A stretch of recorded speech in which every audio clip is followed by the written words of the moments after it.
Hey guys, welcome to episode 5 of The Balanced Lens, where we provide intelligent, balanced perspectives about faith, culture, and politics from a Christian worldview.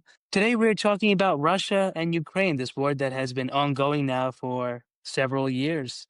Want to look at both sides of the war, talk about the most practical path to peace, and why the U.S. is actually still involved in this war.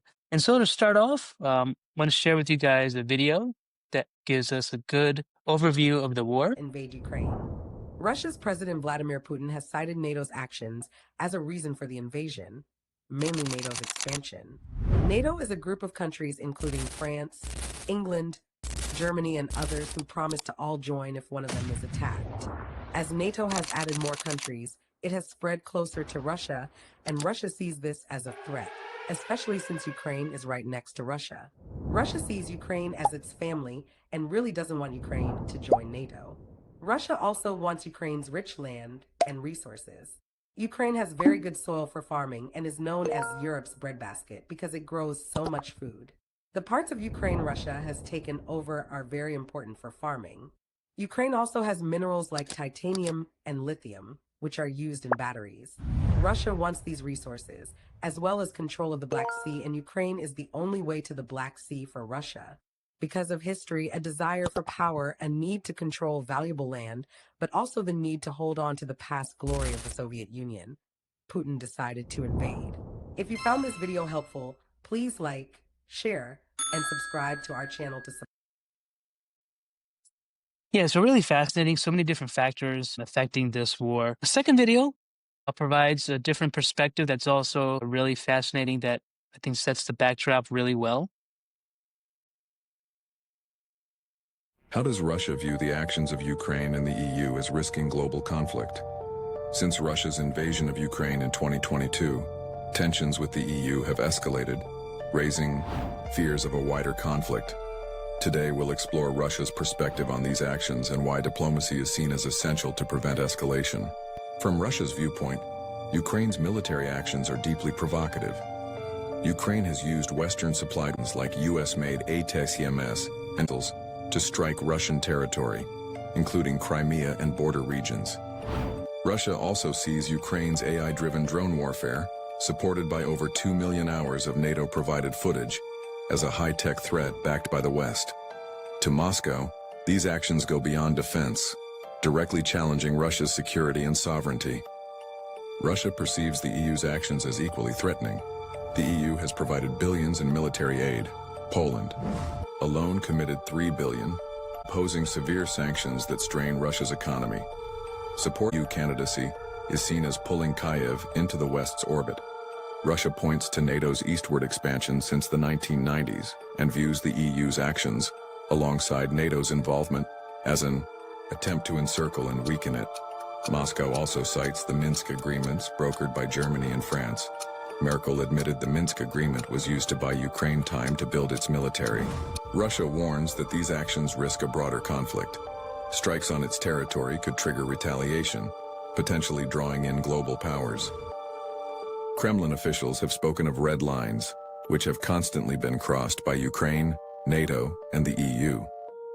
Russia argues that sanctions disrupt global energy and food markets, further heightening tensions.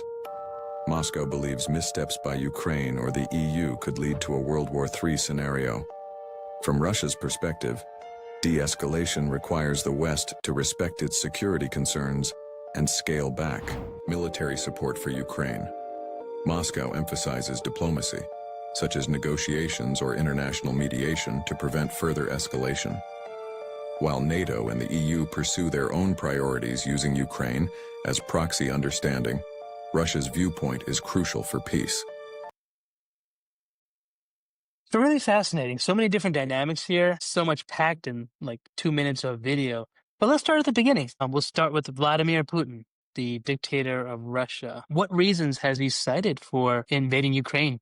How did this whole war start? You meant to say the president of Russia, but okay. That was intentional. I was thinking the same. It's like you kicked it off quite. They haven't had hey, listen, they haven't had elections for a very long time, and he kills Because his whenever they opponents. do, he's like 95+% popular. So Well, he also poisons his opponents and has the And I'm just democratic joking. election. Dennis, you're So, not being very yeah. balanced. So, I mean, the videos were really good, right? So, one of the biggest at least stated reasons from President Putin's perspective is security concerns.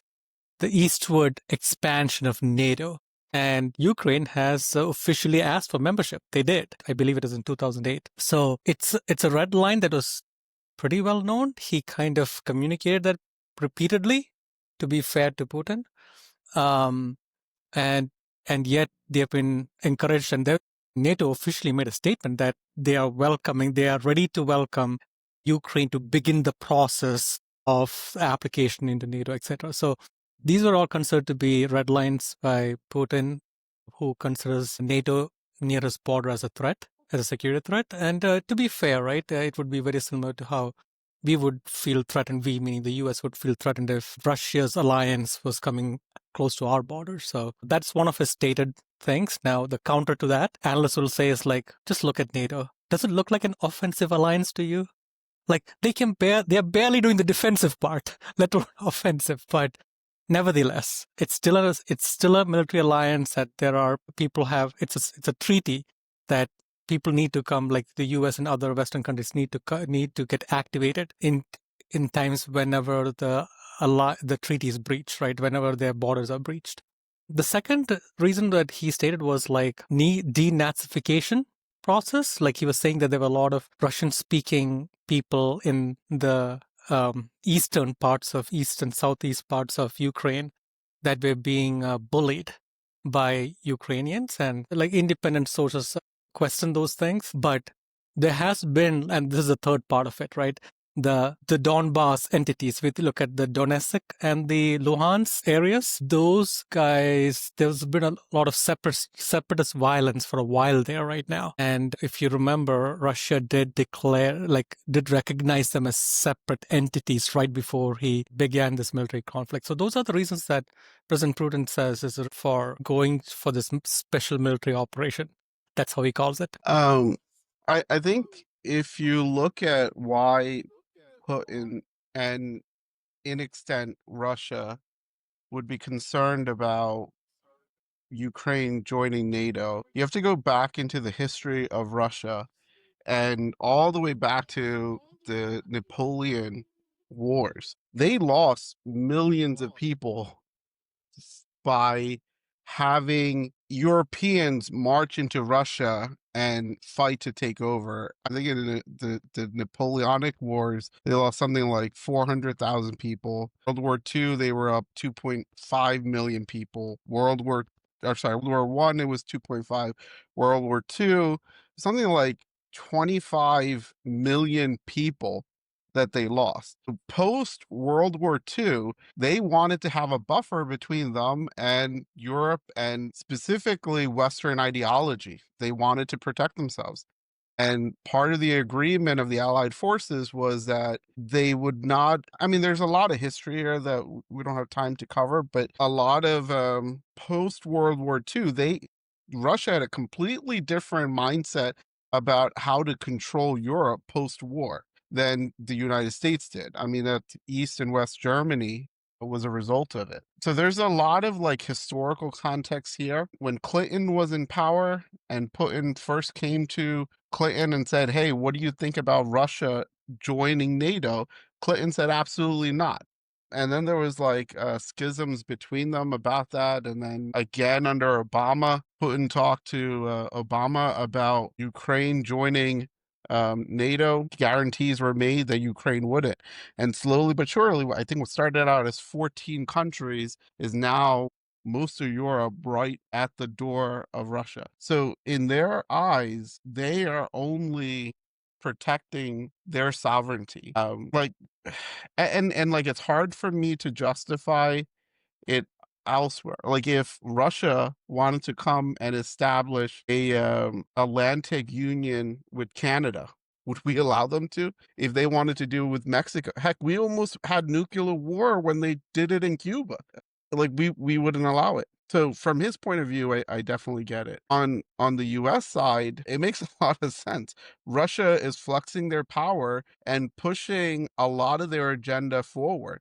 And to some minds, you could say it's being very underhanded, and having Ukraine there as a battleground. You could call it a proxy war, but if Ukraine does not push back, Russia will take over, and then you could have another Germany situation happening, right? So in some sense, from the United States point of view, you have to push back. Yeah, it's an interesting point you make. What would we do if Canada was now communist or authoritarian? Right? Interestingly enough, the U.S. fought a war in Vietnam because of the spread of communism all the way on the other side of the world, right? But interesting thing about Putin in 2021, he had an essay called "The Historical Unity of Russians and Ukrainians." He basically talked about how the Ukrainians and Russians were one people, very nationalistic. He said that Russia was robbed, and this is before the war, 6 months before the war started. He talked about a fresh annexation of Ukraine. But what's interesting in that essay too, and I thought it was interesting, he talked about the shared legacy of the Russian Orthodox Church and the Ukrainian Orthodox Church, and how they're essentially one Christian heritage. And so he does have religious reasons that he cites. My personal opinion on life in general, things always just come down to money. Look at the resources Ukraine provides, the strategic resources, with Crimea and the Black Sea. And I think there's much more than nationalistic motives. There's much more than religious motives. I think ultimately this comes down to how Ukraine can benefit the Russian economy, which it can in a massive way. But prior to this war starting, moving on to the next question, what was Russia's involvement in Ukraine prior to 2022? They have been very involved, and they would argue, so have we. Again, there's a lot of history here, right? But if you take a step back, you will remember that in 2014, Russia annexed Crimea, and that happened right after there was an ouster happened in Ukraine, where a pro-Russian president got replaced with a pro-Western president, and that's when he took the step to annex Crimea, which is a very strategic port close to the Black Sea, etc. So he's been there. In addition to that, it's been widely reported that he supported separatist groups in the Donbass region, and there have been legitimate clashes with the Ukrainian government. That's not a lie. The Ukrainian government have sent the troops to control the situation in those regions. The counter to those kind of things is like, okay, but you always have these situations happening in different countries. If you remember in India, there is a faction of people who are fighting for a separate Punjab. I don't know if you remember the big political issues that happened because somebody was attempted to be assassinated here in the US, Punjabi, and it is a big issue with Canada. So these things happen in every place. The question is like, so there's been a lot of Russian involvement for sure, because they have an interest. They have a national interest to make sure that their neighbors are friendly and support their government, right? They do not like the fact that Ukraine is inclined to become more and more pro-Western and against their own cultural values. So that's a background of Russia's involvement there. Just a quick side take to what you mentioned about the history and the commonality of their culture. These guys all do have common kind of cultural ancestry, dating all the way back to the 9th century, around 9th century, when, interestingly, they're called Rus, the Kievan Rus people, who initially migrated from the Scandinavian area, like Sweden, the Swedish area, and they came to Kiev and made that the capital. But soon thereafter, then the capital was moved to, I believe it is northwestern Russia, and then from there, Moscow. It is true that there is a common heritage, like with Russia, because you have Russia, RUS, Rus, and there is Belarus, right? Belarus, as well as Ukraine. So there is commonality there that this is true, but that doesn't, I mean, if you're going to make that argument, I'm thinking back and I'm like, well, they all came from Sweden, so should they just be all part of Sweden now? Like, at what point do we stop tracking back to history and saying, yeah, therefore this is all like mine? Like, so that is just a quick sidetrack, just to make sure that we had a comprehensive view on that one. If you look at U.S. involvement in Ukraine before the full-scale war, I'll just point out one additional thing to what Biju said. The U.S. in 2014 did start military activities jointly with Ukraine in 2014, all the way up until early 2022, which provoked Russia quite a bit. And I think they moved those activities to Germany, but they were essentially headquartered in Ukraine. And Russia saw that as using Ukraine as a proxy, sort of entering into their backyard and doing military drills. Yeah, I got nothing else to add there. Yeah, no, it's really interesting. I think Russia's treated Ukraine like little brother, more like a little bully, really, economically, politically, even using cyber attacks to destabilize Ukraine. 2014, you talked about the annexation of Crimea. What's interesting, Russia supported in quotes a pro-Russian politician named Viktor Yanukovych, who eventually came on to become president. He caused quite a stir because he backed out of the EU association agreement in 2013, and it caused like crazy protests in something called Euromaidan. And so there's been this bullying into their political system and economic system for many decades. 2006, 2009, they leveraged their power by cutting off gas into Ukraine.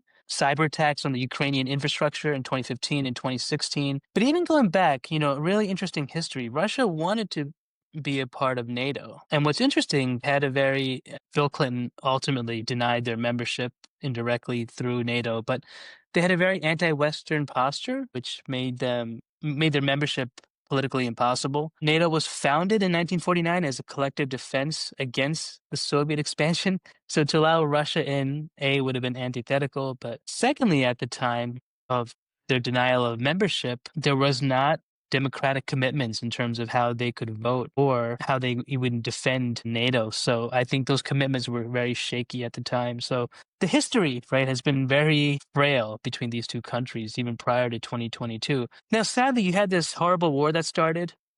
I think most of us remember that day when it started. I remember because in our area, we have a lot of Ukrainians and a lot of Russians, and we saw a lot of Ukrainian flags flying around. But a lot of people have died. How many casualties have been taken in this war? What is the current state of casualties on both sides between Ukraine and Russia? I was finding a really hard time, like just finding good estimates of how many people have actually died or injured. We just know it's been a lot on both sides. Like, just to put it into perspective, right? Like, we have North Korean troops on the ground fighting on behalf of Russia. We have Russia officially starting to get their reserves ready for battle. So you wouldn't do all that if things were looking very bright on the grounds. It's been a lot from a Ukrainian perspective.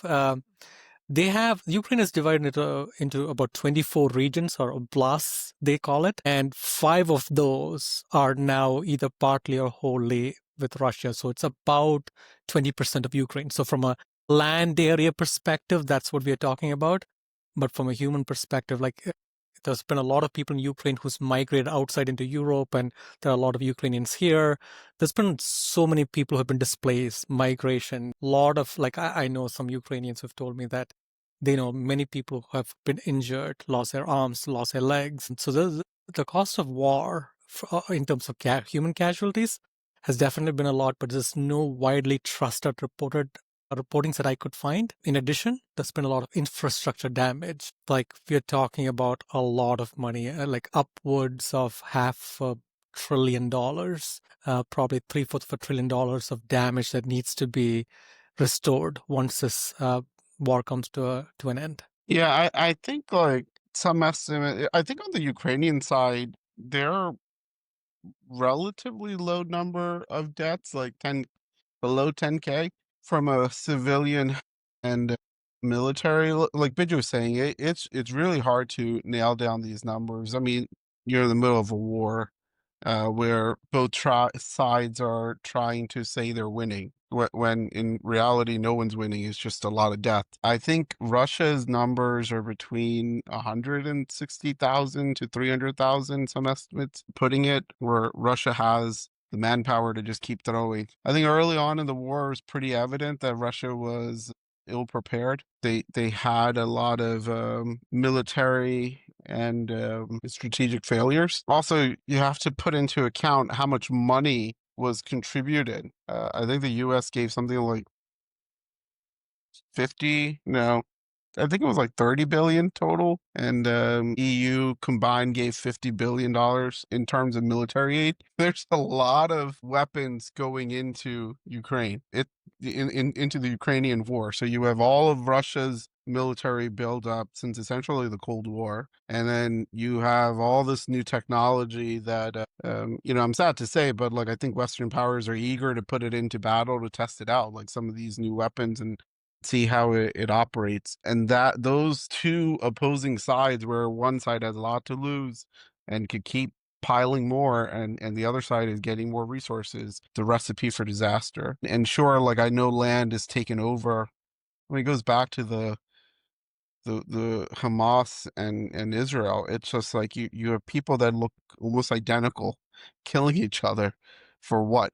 Sure, you could draw lines and make reasons, but essentially killing your brother over some dumb ideology. Yeah, it's interesting. Like you guys mentioned, stats are hard to find. It is the middle of a war. There's an organization called the Center for Strategic and International Studies. They estimate that 250,000 Russian soldiers have died, really Russian young men, sadly. And when it comes to Ukraine, between 60 and 100,000. So that's an insane amount of people that have died in this war. It's really heartbreaking when you think about it. Interesting fact, though, Ukraine has an exemption for young men between 18 and 25. Their belief is that these young men will one day rebuild Ukraine. And so the average age of a Ukrainian soldier is between 40 and 45. If you think Wow. about that. Interesting fact about Russia, the average age of their soldiers' death, the average age of a soldier's death has gone from 30.2 to, let's see here, 37 years old because of the mass deployment of prisoners that has recently occurred since July 2024. So however you spin these numbers, just a horrible situation there. Many people have lost families there. But in terms of damage, what is the actual damage that has been done to Ukraine? What's the actual damage that has been done to Russia? How much area has been taken? And I briefly touched on this earlier. It's about 20% of the southeastern land of Ukraine in the Donbas region, like about five. It's about 5 regions, like they call it oblasts. So it's 5 out of 24 oblasts that have been taken. From a land area perspective, about 20%. And then from a damage, right, from a pure dollar perspective, we are probably talking at definitely upwards of $500 billion.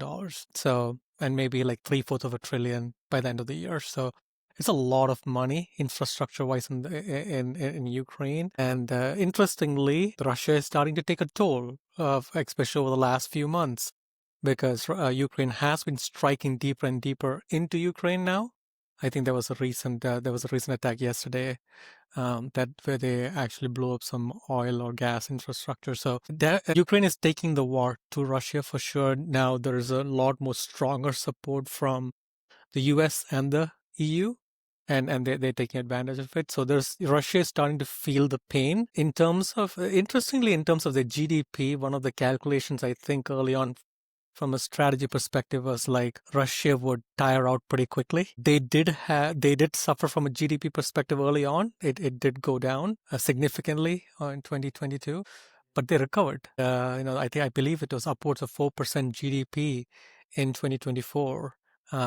For Russia. So they've been able to find ways to sustain. They have strategic partnerships with China, which really gives them a leg up. We know like other countries like India and North Korea have also been buying oil and other raw materials from them. So to sum it up, right? Significant damage. And the biggest damage I think that's going to result from this is it's just going to build the mistrust between these two peoples. And it's one of those very sad situations that once you stop having trust, unless you repair that element of it, you're always going to be suspicious of each other. And it's going to be a long-term loss that one aspect. Yeah, I mean, just to add on, I think like direct damages in Ukraine from like transportation, housing, I think it's something like almost $200 billion.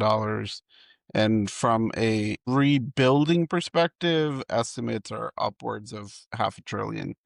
And I think primarily most of the fighting is happening on the western side of Ukraine. So about 20% of that land of I'm going to butcher these names like Dunsky, Kharkiv, Lukhanska, Zamzikaya, Kurska, and Kiev is pretty much where a lot of the fighting is happening. And like so that there's damage all across Ukraine. I was talking to some people I know that were contracting work out of Ukraine, and now they are all displaced. They are in other parts of Europe because the fighting got so bad. You have civilians leaving. And if you think about the generational impact, like Bidju was saying, you're talking about people that have lost family bonds, that don't have relationships anymore, that don't have ties, and don't really know where they fit back into the region. So I think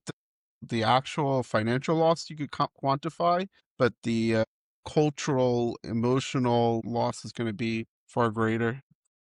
So in terms of damage, I was looking up some numbers. 236,000 residential buildings destroyed in Ukraine, 26,000 kilometers of roads, 4,000 schools, 515 hospitals, 465 outpatient clinics. A lot of rumors say that Russia is planning a coordinated attack against Ukraine's power grid before winter starts to cripple them. In terms of damage to Russia, excuse me, there's been sanctions on its banking sector, technology imports, obviously energy. Um, you've heard about the Trump administration trying to pressure India and China from reducing their reliance on Russian oil, which is essentially their source of revenue for this whole war. Now, interestingly enough, the coal industry is collapsing. Startups have dropped by 50%. There's actually a lot of brain drain happening in Russia. A lot of skilled workers are leaving Russia. One study showed that in terms of software developers, 12% had registered to a new country by November 2022. That's 6 months after the war. I'm sure the number's much higher now. So, a lot of consequences and um, a lot of damage on many fronts of this war. But moving on to the next question, what have been the global effects on the economy? How has this rippled into the rest of the world? We live in a increasingly interconnected world. So from an impact perspective, right, everybody felt it early on. I don't know if everyone remembers, but early on there was a surge in oil prices. We had shortage of grains like wheat and stuff, which Ukraine is a big producer of. I believe they also produce corn. There was shortages, and the world adapted slowly, but the impact when any region is going through warfare and strife, asthma, and they're interconnected to the rest of the world, there's always a global impact, and it was definitely seen. What's interesting, Russia and Ukraine, they provide 1/3 of the wheat imports. So low-income countries in the world, the third world countries, have been affected the most. Disruptions to this Ukrainian agriculture, along with export blockages, they've caused global food prices to go up. Russia is a large supplier of oil, gas, coal, and fertilizer. This has indirectly or directly affected global GDP with a 1.5% drop when it should have increased 1.3%. Many countries have increased defense spending. They've done reassessments of their energy security and diversified suppliers. You've also had the effect of migration and refugees from both Ukraine and Russia. So there's definitely been a Yeah, global I was going to impact say the same. Like, if you think in this about war. Russia, Ukraine, what they contribute the most is grain and wheat, barley, and then energy. I think, like you mentioned, third world countries, poorer nations are impacted the most, but primarily in those two areas. Yeah, yeah. And so a ton of impacts on every country, even though this is a very localized war here. But an interesting aspect of this war that people don't talk about, what was US involvement in Ukraine prior to the war? Now, we're not talking about Russia, right? We're not talking about Europe. What was American influence I or think we involvement in covered that. Ukraine prior to 2022? In some ways, the one thing I wanted to say is that the US has long supported like election monitoring, democratic institution building, civil society, and transparency in Ukraine. Very vague. Now they did this through something called USAID. So from their own report, USA says that they were proud to support local and international partners. They deployed thousands of election observers to help with vote tabulation, exit polling, public opinion polling, worked closely with the Central Election Commission to strengthen electoral cybersecurity, and over 60,000 election commissioners were trained in their duties. So interesting, this is all in Ukraine, right? Again, this is under the name of building a democracy. But what's interesting is that that's not how this is perceived by other countries and other people in the world. So even if the assistance is aimed at a transparent democracy, this idea of Ukraine holding fair and free elections or statements similar to that create the perception of influence. And so the US involvement in Ukraine is very murky, right? What exactly is democratic institution building? What exactly is election monitoring in Ukraine, and why are we doing that? So it's muddled. It's very interesting when you think through those things. But a tangential question to think about is Hunter Biden, right? He's the son of Joe Biden. You know, he played an important role in a lot of election campaigns. You heard of commercials regarding him, but what was his role as a board member of Burisma, and how did that affect the war? I'll keep my answer brief. As far as I'm aware, there's been no tangible evidence that it's moved the needle one way or the other. There's been a lot of anecdotes and people have their views on it, but as far as I understand, there is nothing solid that says that he directly had a tangible impact moving the needle one way or the other. I think his case was presided over when his dad was president, and maybe a lot of that information was swept under the rug. But I do tend to agree with Biju on this. Like, when they investigated it, there was no link in terms of with Hunter Biden. Yeah, what's interesting is that, you know, during a trip in 2015, Joe Biden told the Washington Post, or the Washington Post recorded this, what he told Ukrainian leaders: if this prosecutor who's investigating Burisma is not fired, you're not getting billions of dollars. What was he referring to? He was referring to a $1 billion US aid loan guarantee unless Ukraine fired this prosecutor investigating his son's company. Now, it is true that reforms were needed.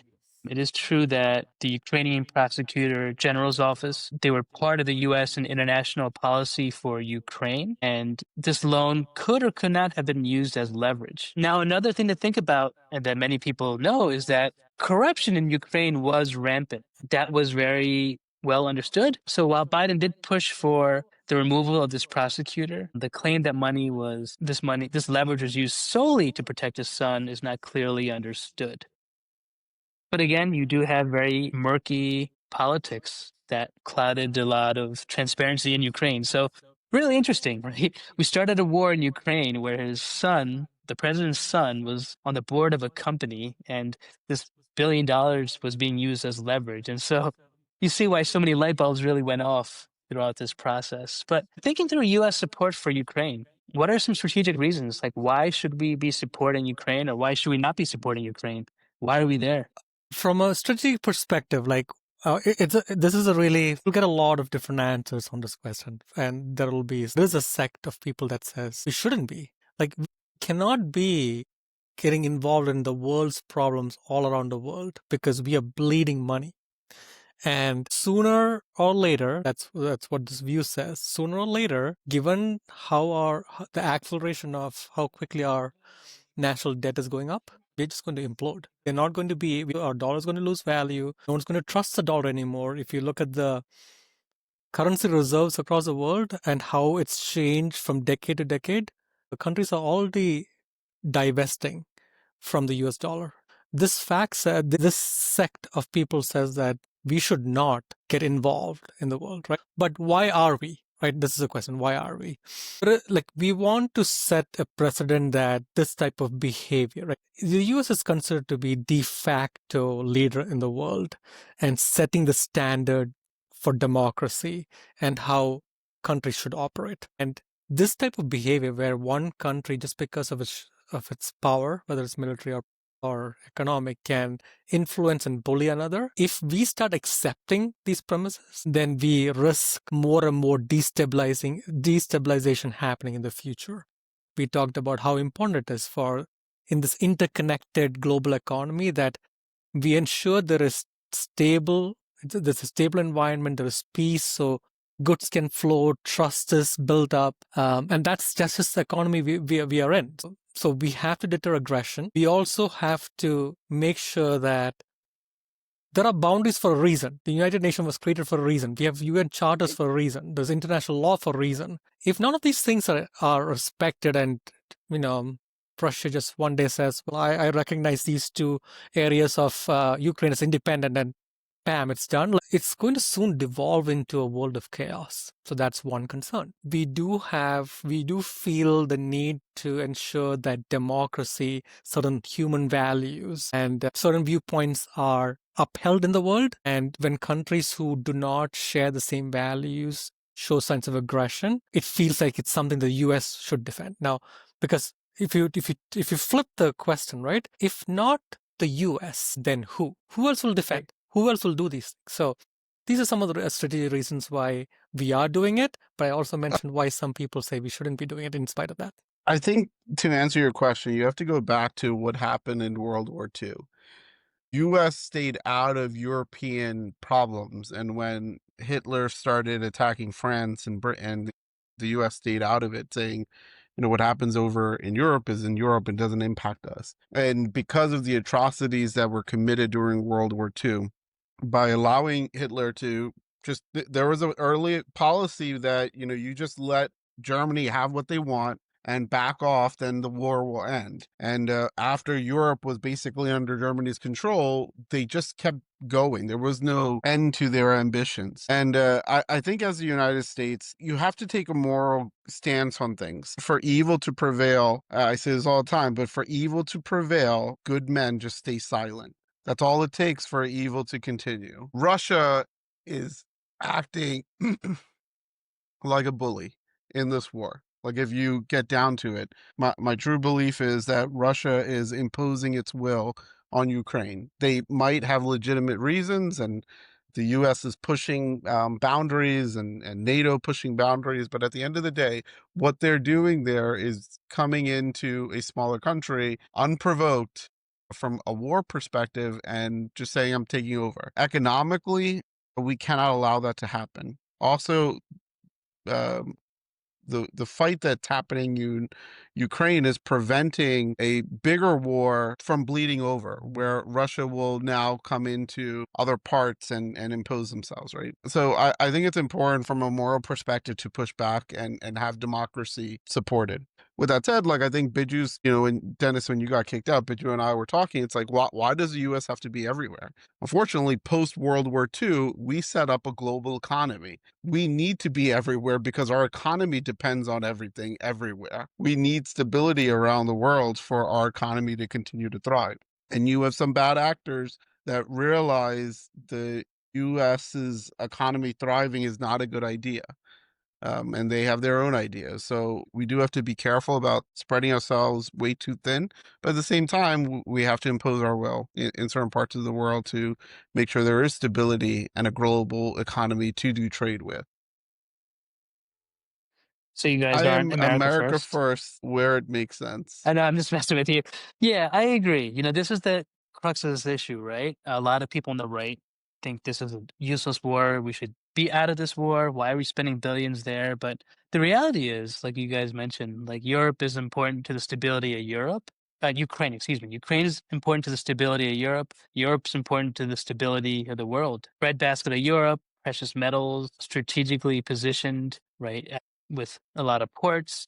It's a violation of international law when a country, a sovereign country, is taken over by another aggressor, right? Someone needs to step in, deter that. I think we're preventing a wider global war. We're sending a deterrent signal to Moscow and other autocratic regimes, specifically China, that want to take over Taiwan, that have military plans in place. I just read a report this morning. China is stockpiling, right? They're stockpiling a lot of natural resources in The Economist, right? And a lot of people aren't talking about this. Why are they stockpiling natural resources? Their eyes are on Taiwan. And I think the posture we have in Ukraine, I think it's correct. It's expensive, but I think it's correct. But allowing Russia to take over Ukraine would create a huge geopolitical shift in Europe, along with the whole world. It's a young democracy, and I think our posture here is correct. So given all this, I'm going to, jump a few questions. Who's the bad guy in the war? We've seen Zelensky portrayed as the bad guy from this corrupt government.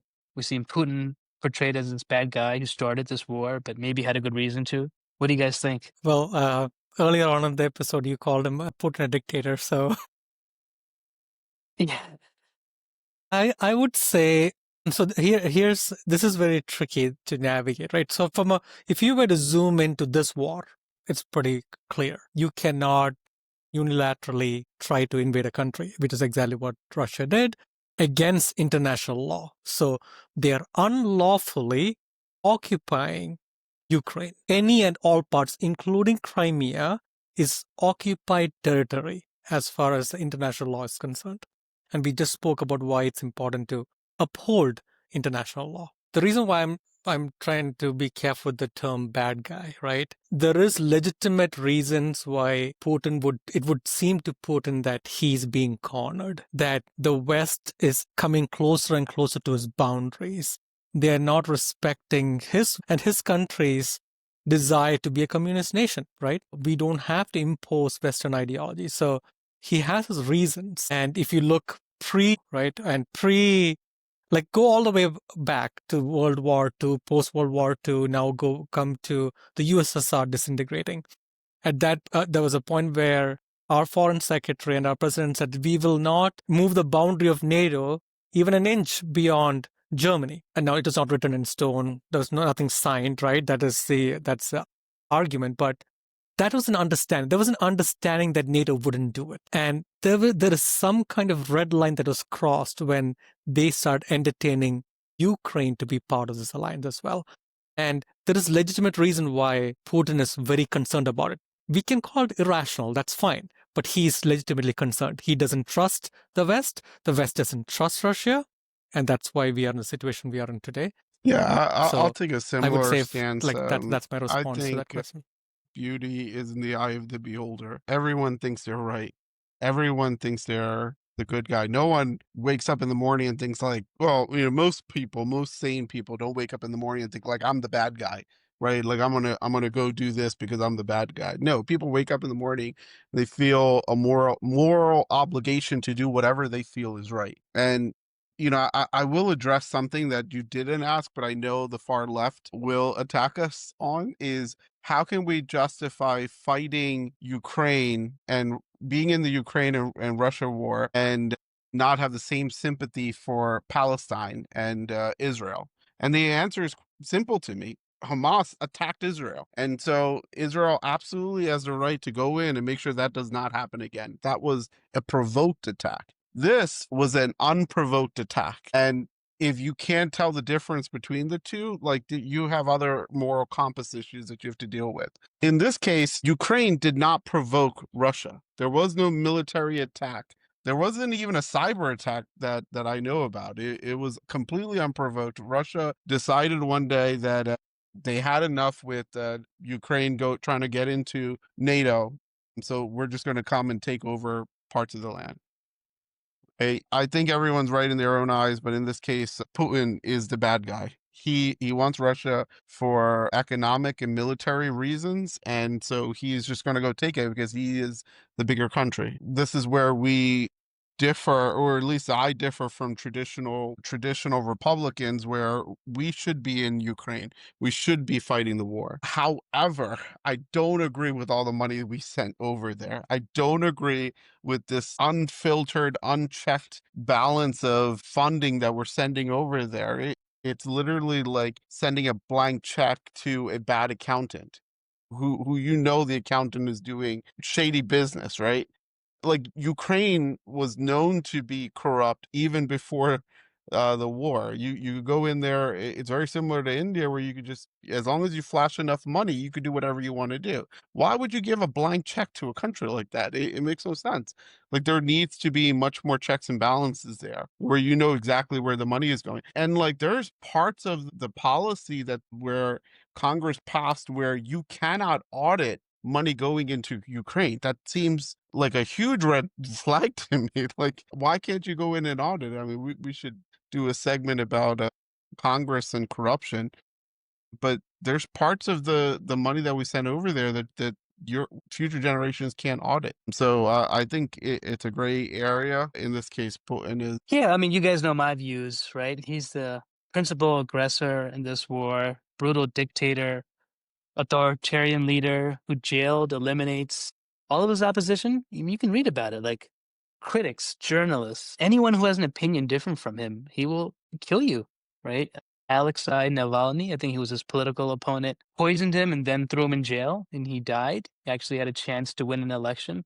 Putin's not a good guy. He's horrible, right? Anyone who says he's a good guy or has a valid reason to start this war is not being rational. While issues of corruption exist in Ukraine, like you guys mentioned, there's not a moral equivalency here between the two sides in this conflict. That's my position. But interesting, Russia's relationship with China, right? How does that affect this war? What is the state of both of their economies?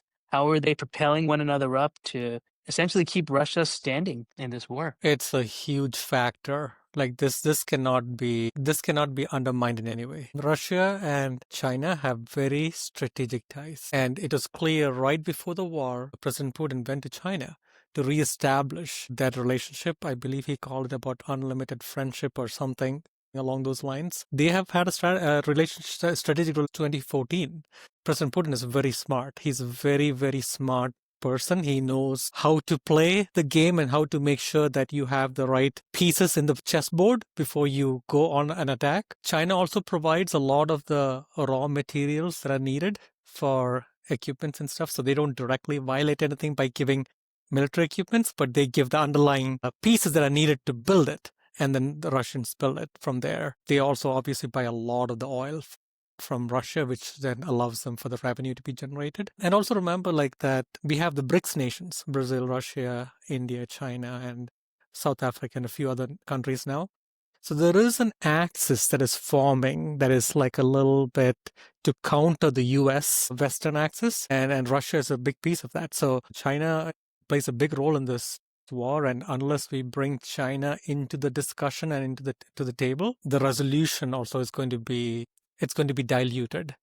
If we because ever do China's a an important podcast piece of the about puzzle. China, you'll know how Yeah, impartial I fascinating. am to this whole balanced lens conversation. I think China is the real aggressor here. You can't believe a word they say. They repeatedly say that they are not selling weapons to Russia, whereas there are multiple sources that say they're giving ammunitions, microchips, microelectronics, optical components, drone engines, machine tools to Russia in a exponential amount compared to what they were doing before the war. Also, Russia is barred from basically selling. One of the things Biden did when the war started out was that he strategically went around and tried to isolate Russia economically before sending all this military aid. And basically China and India stepped in to buy all the oil at a discount because it's like, oh, it's a bargain deal. That gave Russia legs in this war. Otherwise, this war would have ended a while ago. And even more than that, China benefited economically greatly. Right. Whereas the US is pouring money into this war, China is getting money out of the war. And it's storing up defenses. If you look at ammunition and wartime resources, China is really ramping up for something big. And I think China is the bigger aggressor here than Russia. But, that. Yeah, it's scary when you think about it. And I don't know how many people actually realize that the silent influence that China has that's going to pop its head up one day and draw a lot of attention. Like you guys mentioned, definitely a strategic partnership for a while. But a couple interesting points. Russia's economy is starting to crumble. Economic growth slowed to 1.4%, down from 4.3% last year. Inflation on their food is 25% due to sanctions. That's a lot. They've pivoted to China for trade, but their reserves are thinning, and experts like those with foreign affairs say that it's a ticking time clock, 12 to 18 months before a real crunch hits. Now, China's also interesting, right?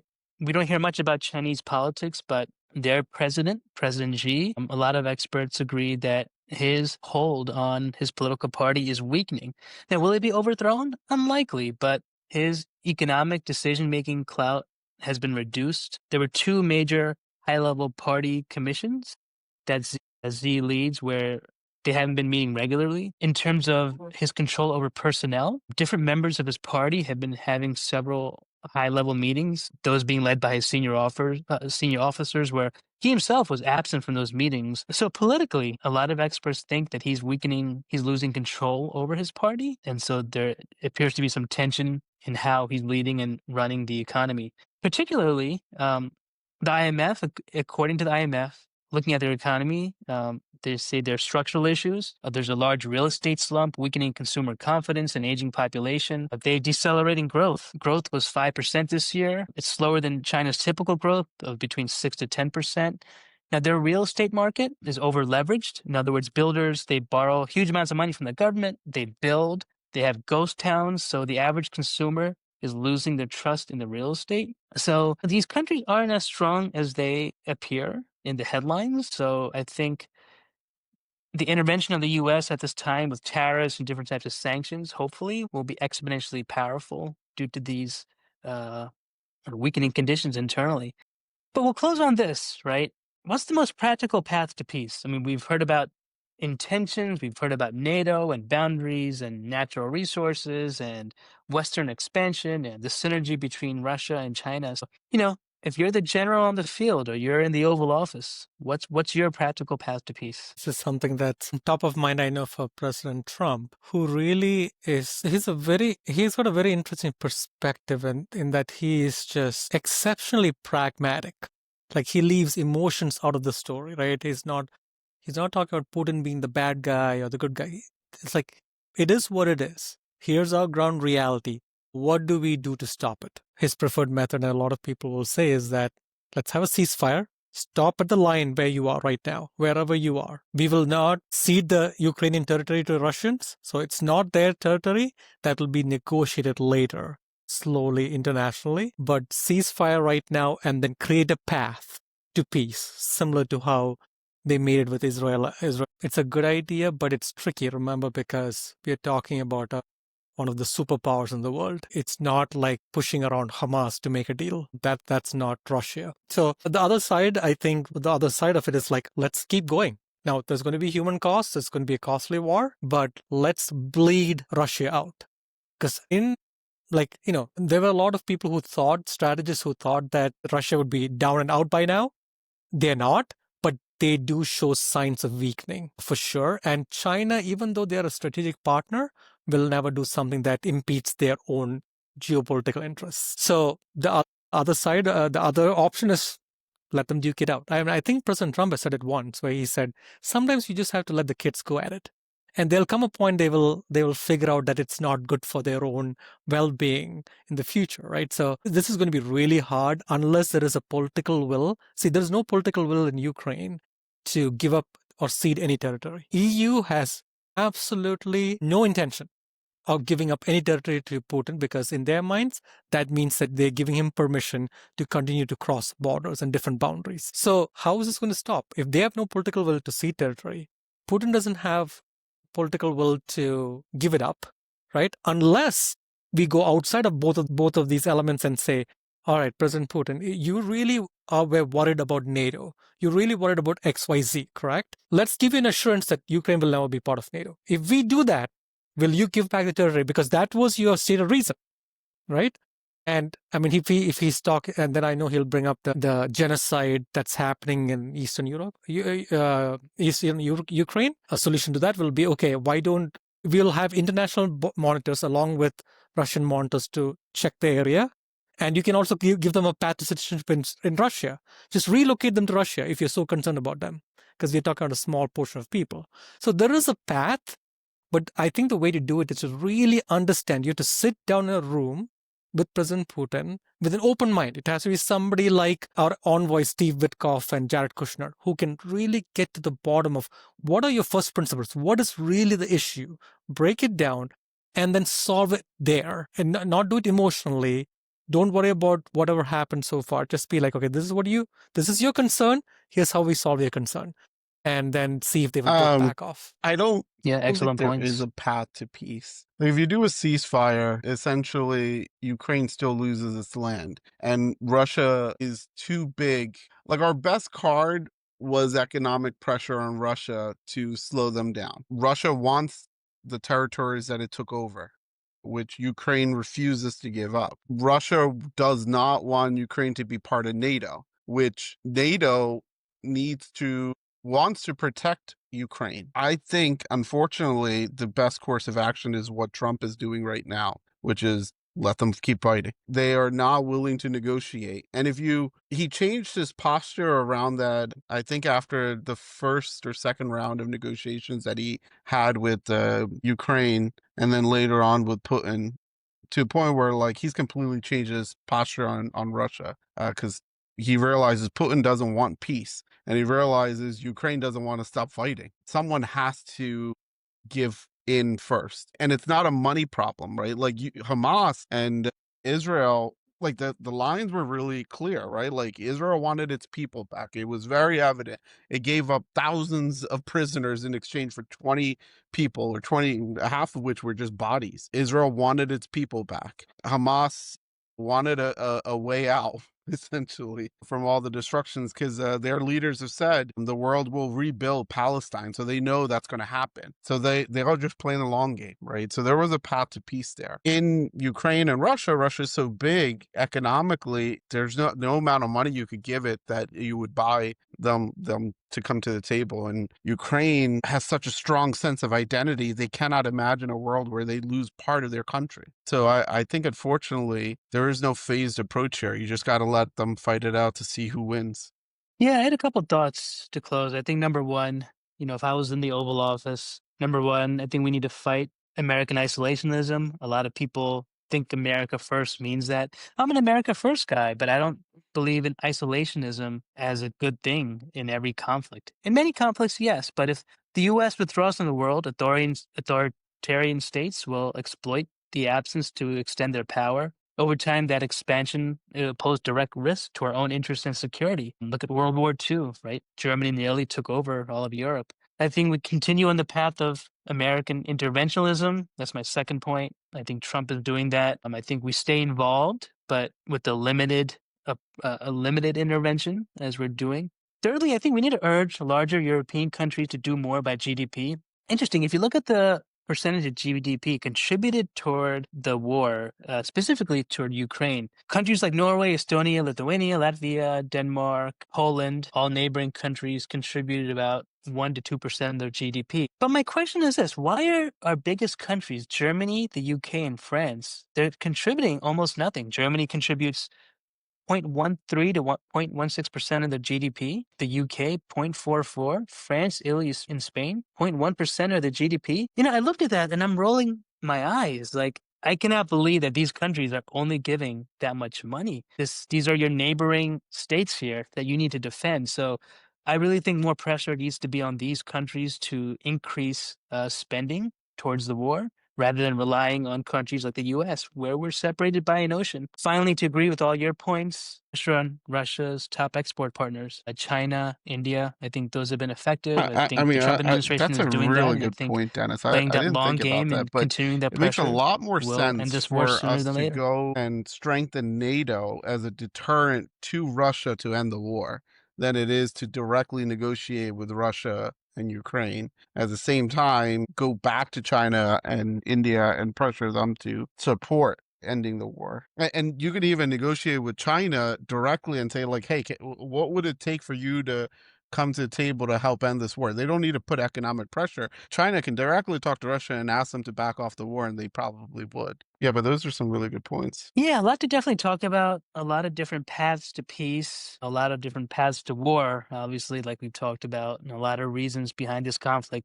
We hope you guys have enjoyed episode 5 of The Balanced Lens. I encourage you guys to like and subscribe and tune in next week for continued discussions on faith, culture, and politics from a Christian worldview. Thanks, guys, and see you soon.